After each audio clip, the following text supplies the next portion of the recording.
उसके बैकग्राउंड में जो मेरा वॉइस ओवर है, मतलब जो मैं उसको एक्सप्लेन कर रहा हूँ, उस पर ध्यान दीजिएगा।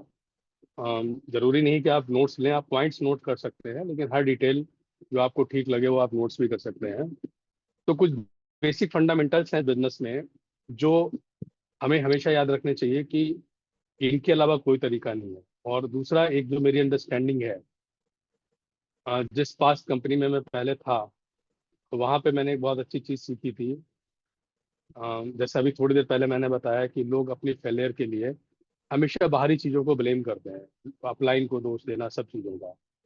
तो अगर आप लोगों में से किसी को भी ये मन में कहीं वहम है ना, कि आपको अम, आपके बिजनेस के लिए भी बाहरी परिस्थितियां जिम्मेदार हैं, तो 2 अक्षर के 10 वर्ड हैं, 2 अक्षर के 10 शब्द हैं, दो दो अक्षर के।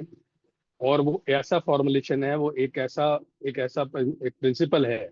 अगर आपने हमेशा उसको याद रखा तो आप कभी भी डिसअपॉइंटेड नहीं होंगे, और आपको अपनी ही परफॉर्मेंस में बहुत ज्यादा इंप्रूवमेंट देखने को मिलेगा। और वो है, if it is to be, it is up to me. If it is to be, it is up to me. अगर ये बिजनेस होगा, जिस रफ्तार से होगा, जितना बड़ा होगा, जितनी कितनी जल्दी होगा, ये सब कुछ हमारे ऊपर डिपेंड करता है। अगर इसमें डिले होगा, अगर इसमें रिजल्ट हमारे डिले होंगे, हमारी टीम डिस्पॉयल होगी, मतलब कोई भी आपके साथ में नेगेटिव इवेंट घटित होता है, तो उसकी भी जिम्मेदारी हमारी है, वो भी हमारी वजह से होगा, है ना। तो ये चीज अगर आप ये याद रखेंगे कि ये we are independent business owner, upline mentors या टीम का रोल केवल एक सहयोग और एक सपोर्ट और एक गाइडेंस तक रहता है। हर व्यक्ति अपना काम करता है, जैसे अपलाइन अपना काम करते हैं, वैसे हमारी भी रिस्पॉन्सिबिलिटी है कि हम अपने संपत्तियों की जिम्मेदारी अपने ऊपर लें। हमारी टीम हमसे शुरू होती है, हमारा बिजनेस हमारी डिस्ट्रीब्यूटर आईडी से स्टार्ट होता है, हमारे डिस्ट्रीब्यूटर नंबर से स्टार्ट होता है ना। हम जहाँ से स्टार्ट कर रहे हैं वहां से हमारी कम्युनिटी, हमारा ऑर्गेनाइजेशन स्टार्ट होता है। तो उसमें कौन कौन से बेसिक फंडामेंटल्स काम में आते हैं, आप देखो यहाँ लिखा है सबसे पहले, strong belief in the product and company. ये सबसे पहली कंडीशन है। इसमें 10-12 पॉइंट है, अगर आज कुछ रह जाएंगे तो बाकी हम कल कवर करेंगे। तो सबसे पहला फंडामेंटल क्या है कि आपका ऑर्गेनाइजेशनल बिलीफ, ऑर्गेनाइजेशनल ट्रस्ट आपका बहुत ही स्ट्रांग होना बहुत ज्यादा जरूरी है कंपनी के प्रति, है ना। आपके जितने भी सवाल, जितने भी डाउट, जितनी भी जिज्ञासाएं आपके मन में हैं, आप अपने एक्सपर्ट और ग्रोइंग और एक्टिव अपलाइन के साथ बैठिए और जल्दी से जल्दी इनको दूर करें। क्योंकि डाउट ऐसी चीज है ना जो पैरों में बेड़ियों का काम करती है ना। ये ब्रेक का काम करती है कि पता लगा कि आप एक्टिविटी भी कर रहे हैं, बट आपके मन में अपनी कंपनी को लेकर, अपनी कंपनी के मैनेजमेंट डायरेक्टर्स को लेकर, अपने अपलाइन को लेकर, या आपके सिस्टम को लेकर, प्रोडक्ट को लेकर, किसी भी चीज को लेकर अगर आपके मन में रत्ती भर भी डाउट है, तो बिलीव मी दोस्त, वो डाउट आपको आगे बढ़ने नहीं देगा। सवाल आना जायज है, सही है, सवालों के जवाब मिलने चाहिए। जो क्यूरियोसिटी है वो शांत होनी चाहिए, लेकिन वो कभी भी आपके काम में बाधा नहीं बननी चाहिए। तो आपके प्रोडक्ट के प्रति और कंपनी के प्रति ये आपको एक स्ट्रांग बिलीफ का होना बहुत जरूरी है। Before promoting anything, you should have confidence in the product quality and value. और जैसे कि प्रोडक्ट के बारे में बहुत टॉक होती है, जितनी भी हमारे ट्रेनिंग सेशंस होते हैं, या जितने भी हमारे इवन एकेडमी के सेशन होते हैं, चाहे वो दोपहर को 3 बजे का सेशन हो या शाम का सेशन हो, आप भी देखेंगे कि पहली बार एस्टोनिया वन में आपको प्रोडक्ट के बारे में ज्यादा बात इसलिए की जा रही है कि प्रोडक्ट के बारे में बात करने के लायक है ना। प्रोडक्ट के बारे, प्रोडक्ट जो है ना वो बात करने के लायक है। प्रोडक्ट की अपनी क्रेडिबिलिटी है। मेडिकल कम्युनिटी जिस तरीके से इन प्रोडक्ट को अप्रिशिएट कर रही है फंक्शनल न्यूट्रिशन के रूप में, फॉर्मुलेशन हमारा यूनिक है। हार्मोन्यूट्रिजेनिक्स का जो फॉर्मुलेशन है वो दुनिया में किसी के पास नहीं है। लेकिन फंक्शनल न्यूट्रिशन कैसे काम करता है, ये थ्योरी, ये रिसर्च अवेलेबल है दुनिया के अंदर। हार्मोन्यूट्रिजेनिक्स में हमने एक प्रोडक्ट को टारगेट किया है, एक किसी पर्टिकुलर प्रॉब्लम को टारगेट करने के लिए, बॉडी के 5 फंक्शन लेवल के ऊपर, that is called functional nutrition segmentation, है ना। तो प्रोडक्ट के बारे में आपका ट्रस्ट बहुत ही हायर लेवल का होना चाहिए, और उसके लिए जरूरी है कि आप प्रोडक्ट खुद भी ट्राई करें अपनी लोकल कम्युनिटी में, जो आपका क्लोज सर्किल है, जो आपका फर्स्ट सर्किल होता है, उसमें उन प्रोडक्ट को आप लोगों को प्रमोट करें, लोगों को एजुकेट करें, और वहाँ की टेस्टिमनी आप कलेक्ट करें। The companies credibility and longevity, company का भरोसा बहुत जरूरी है बिजनेस में आगे बढ़ने के लिए। कंपनी का विजन, उनके काम करने के तरीके, और वो, उससे आपको पता लगता है कि कितने लंबे समय तक आप इस बिजनेस में रहेंगे। बहुत बार लोगों को ये डाउट रहता है इस बिजनेस में आने के बाद में, देखते हैं कितने दिन चलती है ना। अगली कंपनी पहले से लोग पता करके रखते हैं, 4-5 कंपनियां, कि चलो अगर इसके साथ कुछ ऊपर नीचे होता है तो हमारे पास ऑप्शन है ना। बट कायदा तो ये कहता है कि अगर आपकी कंपनी का विजन आपके विजन से मैच कर गया, कंपनी का भविष्य कंपनी के बैकग्राउंड से पता लगता है। मतलब अगर आपको किसी कंपनी का विजन पता करना है, तो आप उनके मैनेजमेंट बैकग्राउंड, कंपनी का जो बुनियादी जो ढांचा है, मतलब उनका जो पास्ट है, वो आप सारी चीजें देखेंगे तो आपको पता चलेगा। बहुत सारे लोगों को भी तो ये भी नहीं पता होगा कि एस्टोनिया लैब्स लिमिटेड अकेली कंपनी नहीं है, it's a group of companies, है ना। 6-7 कंपनियों का एक समूह है, और ये मल्टीपल बिजनेस करते हैं। इनका फाइनेंशियल बैकग्राउंड, इनका जो कॉर्पोरेट बैकग्राउंड है, वो इतना स्ट्रांग है कि उससे आप अगले अगले 10-20 साल का विजन आप कनेक्ट कर सकते हो अपने विजन के साथ। कंपनसेशन प्लान के ऊपर आपका बहुत अच्छा ट्रस्ट होना चाहिए। बहुत सारे लोगों को लगता है कि अरे, ये जो प्लान हमने देखा ये इसके जैसा है, ये इसका जैसा है।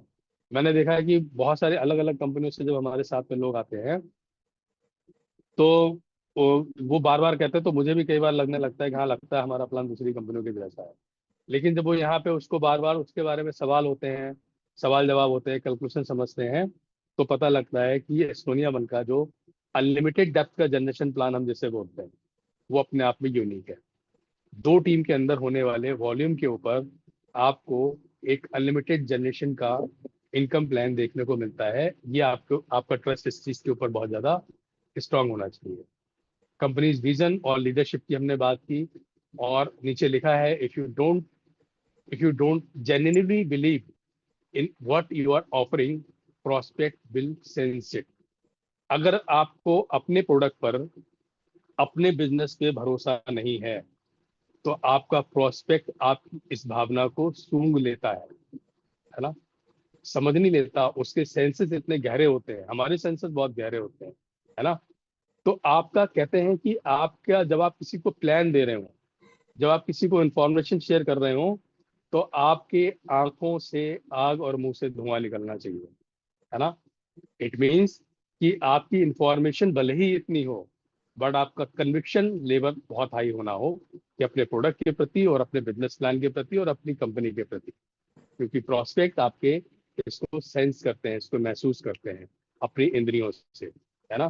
तो आप अपने अंदर का डाउट, अपने अंदर के, आप अपने अंदर के, जो आपके अंदर जो डाउट चल रहे हैं, जो कंफ्यूजन चल रहा है, जो आपके अंदर ब्लर्ड इमेज चल रही है अपने बिजनेस को लेकर, वो आप कितना भी छुपाओ, प्रोस्पेक्ट उसको महसूस कर लेता है। तो पहला फंडामेंटल है कि आपका स्ट्रॉन्ग बिलीफ इस बिजनेस के लिए बहुत ज्यादा जरूरी है। दूसरा है, adopt a long term business mindset. हमेशा डायरेक्ट सेलिंग को एक शॉर्ट टर्म इनकम के रूप में नहीं देखना चाहिए, रातों रात अमीर बनने की योजना के रूप में नहीं देखना चाहिए, है ना। एक लॉन्ग टर्म विजन लेकर चलो। मेरे को किसी व्यक्ति ने एक बहुत अच्छी बात कही थी, उनका कोई नेटवर्क मार्केटिंग का ऐसा बैकग्राउंड भी नहीं है, बट उन्होंने एक बहुत अच्छी बात बोली थी, कि देखिए, दुनिया में बहुत सारे ऐसे सेक्टर हैं, कल भी मैंने ये बात कही थी, जहां पे आप पैसा पैदा कर सकते हैं। अगर आप इनकम बनाने के लिए बिजनेस में आए हैं, आपका स्वागत है, बट इनकम बनाने के लिए दुनिया में बहुत सारी अपॉर्चुनिटी अवेलेबल है। नेटवर्क मार्केटिंग का बिजनेस इनकम बनाने के साथ साथ एक acid building, generation income build करने का एक माध्यम हो सकता है, अगर आपके पास में एक ऑथेंटिक और कंपनी हो, और इनोवेटिव प्रोडक्ट हो, innovative sales and marketing plan, तो आप एक लॉन्ग टर्म बिजनेस प्लान कर सकते हैं जनरेशन के लिए। क्यों कहा जाता है कि नेटवर्क मार्केटिंग बिजनेस को अगर आपने सही तरीके से एस्टेब्लिश किया, तो आप अपने आने वाली पीढ़ियों के लिए, अपने जनरेशन के लिए एक रेजिडुअल ऑन गोइंग इनकम का सोर्स तैयार कर सकते हैं। और उसी माइंड सेट के साथ में बिजनेस को बिल्ड करना चाहिए। ये अगर आपने पिछले 3-4 साल में बहुत सारी कंपनियां चेंज की हैं, तो ये कंपनी एक और कंपनी ना बन जाए। आपकी बदलते प्रोफाइल के, आपके बदलते कंपनी पोर्टफोलियो के अंदर कोशिश करें कि आपके पास में आज एक ऐसा बिजनेस है जिसका लॉन्ग टर्म विजन है, तो इसके साथ आप अपने विजन को मर्ज करें और लॉन्ग टर्म माइंडसेट के साथ में बिजनेस को करें। क्यों? Many people enter network marketing expecting quick result and quick to easily. जो आदमी जितने जल्दी रिजल्ट निकालने के माइंडसेट के साथ बिजनेस में आता है, वो उतनी ही तेजी से इस बिजनेस से बाहर चला जाता है, इंडस्ट्री से बाहर। वजह क्या है? एक मानसिकता होती है, मतलब हर सही कंपनी के साथ काम करने वालों लोगों की मानसिकता होती है कि मौका है, अभी कंपनी प्री लॉन्च में है, 1-2 साल पैसा पैदा करो, मैनिपुलेट करो, लोगों को प्रोडक्ट की बल्क बाइंग करवाओ, इधर की टीम तोड़ो उधर लगाओ, उसकी टीम तोड़ो इधर लाओ, इधर की टीम उधर लेके जाओ, ये सब करो, पैसा कमाओ, निकलो, और कोई दूसरी कंपनी आए फिर उसके साथ में डील करो, वहां से कनेक्ट हो जाओ। ये माइंडसेट बिजनेस में बिल्कुल नहीं होना चाहिए। आप ईमानदारी से काम करते हैं। देखिए, आपका सबसे बड़ा एसेट क्या है? आपका सबसे बड़ा एसेट है आपके वो लोग जो आप पे ट्रस्ट करते हैं।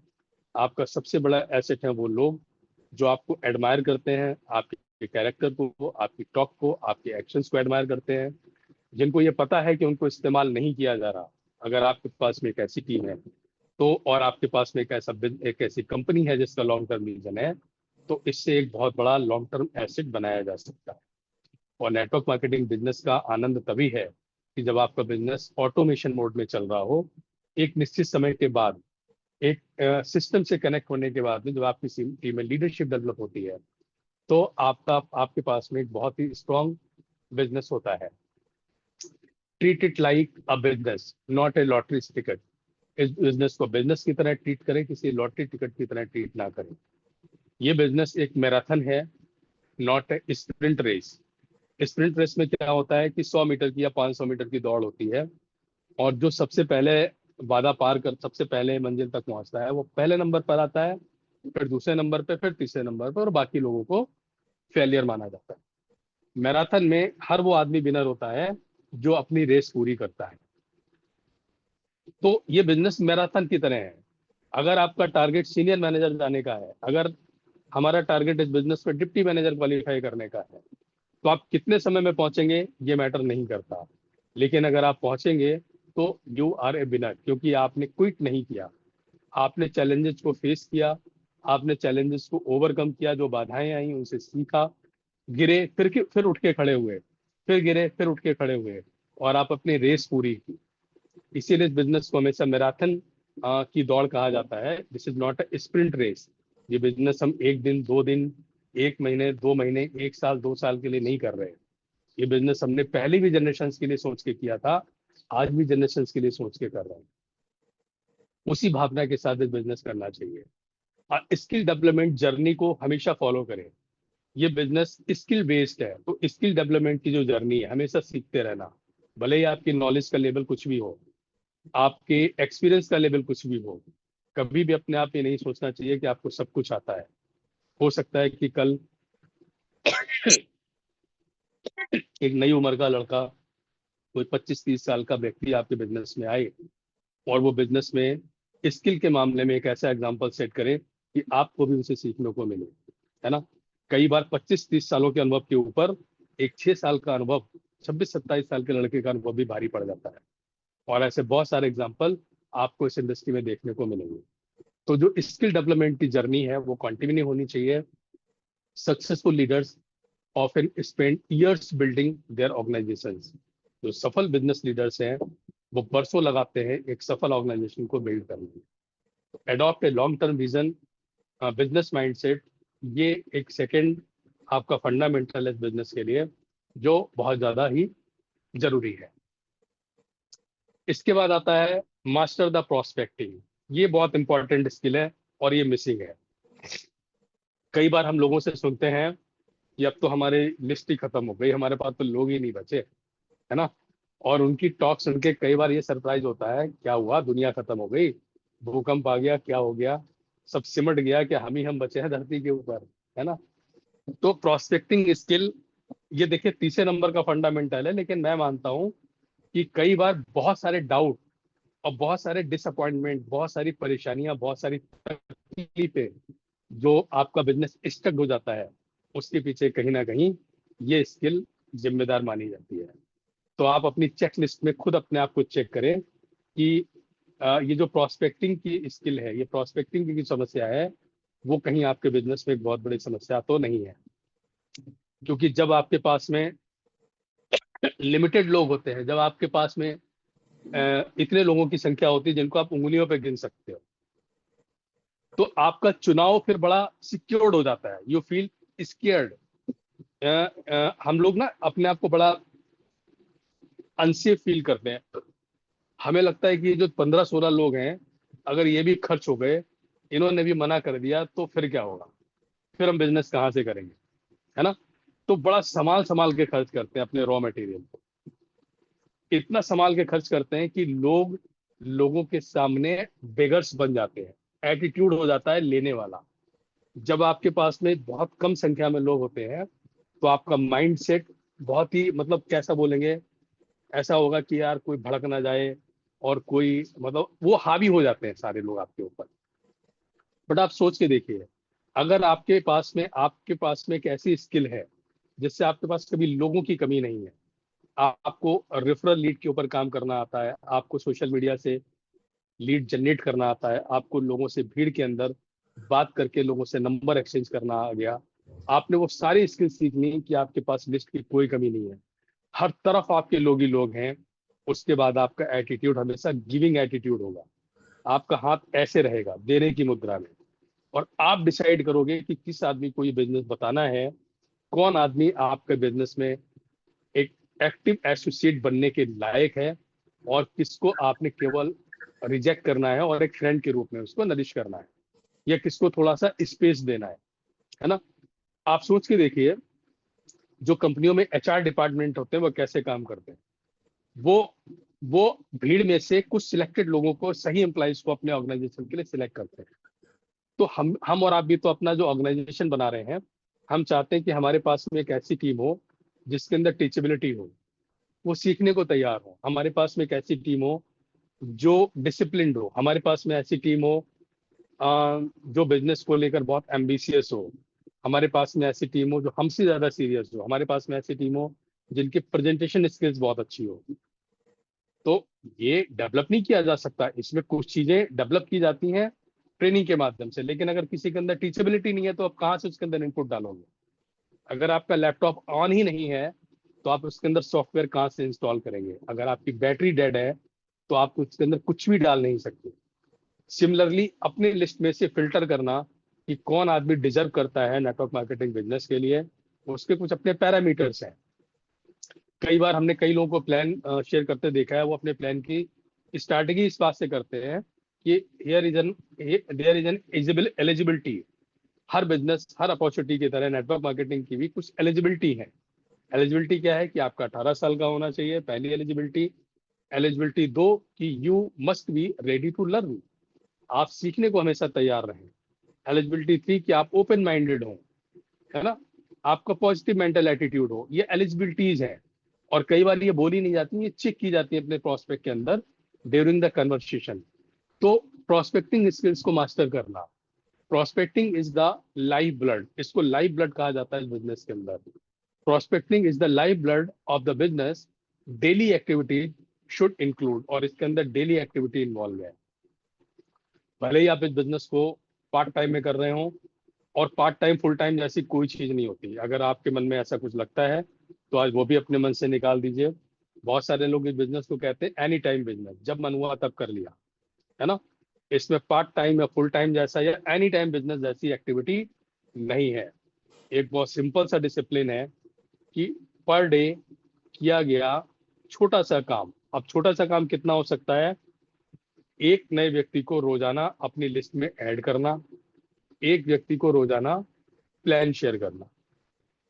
अगर ये सिर्फ इतना सा बेयर मिनिमम काम, जीरो के बाद में सबसे पहले गिनती वन आती है, अगर इतना ही काम डिसिप्लिन वे में किया जाए, तो वो भी आपके रिजल्ट चेंज कर देगा।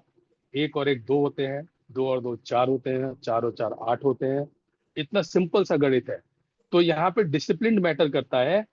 पार्ट टाइम, फुल टाइम, आप कितना टाइम देते हो, कितना time is the too much time, इसकी कोई पैरामीटर नहीं है, कोई इसकी गणित नहीं है।